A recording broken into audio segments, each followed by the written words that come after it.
Many ask, why a Sonex? Moreover, why the Sonex YX? There's something about this aeroplane that just looks absolutely fantastic. It has a tendency to just draw you into its design. It's different, it's exclusive, and very synonymous to the Sonex brand. If I could sum this aeroplane up in just 2 words, it'd be outright attitude. I initially looked at the 1X because of the foldable wings, but then I discovered that the Sonex B and YXB both had removable wings. It was a no-brainer. I get an extra seat. Has engine choice. Varying engines we can throw in this little beast. That was a good selling point for me. It's still fully aerobatic. It's competitive in the market with other brands. And the cruise performance of this aeroplane is phenomenal for an 80 horsepower Aero V engine, although I'm putting in the 100 horsepower turbo. You're still going to get 135 to 140 knots with this thing. You're going to get 1,000 feet per minute, thereabouts, rate of climb, and anywhere up to about 590 nautical mile range. That's just shy of 1,100 kilometers. You can buy this kit outright. Complete aeroplane ready to fly from Sonex. That's engine, instruments, everything. You can turn around and stage your building if you wish. You can turn around and just get the empennage just by dipping your toe into the water. If you just don't want to spend that much money, you can spend a couple of $1,000s and just start with the tail section, get a feel for what you're going to be doing. Or you can turn around and get quick build kits, all offered at Sonex. Be prepared to make mistakes. You're going to make mistakes. So there's plenty of spare parts available. Innovation in Sonex, they're moving away from the old scratch building to the more CNC produced parts. The kit's not overly complex in its design. In fact, it's very box-like. It makes for a quicker build.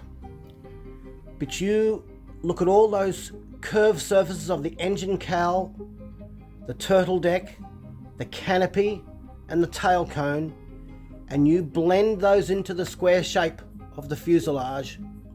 Nobody could argue that amalgamates flawlessly into an aerodynamic masterpiece. What's your objective here? It's to fly. And there's absolutely no argument that Sonex does that perfectly, without all the difficulty of a hard build. Competitive costs.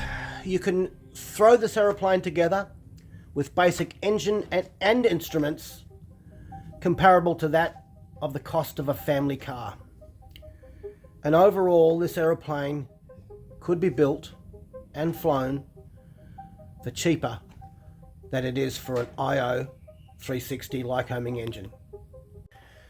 I arrived at my final item that I had to tick when choosing an aeroplane, and it was about me.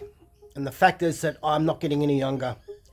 I have to be honest with myself that I'm in my senior years now, only a couple of years off retirement, and I don't want to spend the rest of my life in a workshop. Although I have other projects coming up, motorbikes, cars, but at the end of the day, I want to be able to fly, and fly well on a Sonex. The pneumatic style of riveting that's in this aeroplane is a no-brainer. It's quick, it's more of a science, I guess, than your typical bucked rivet, which requires an extra person.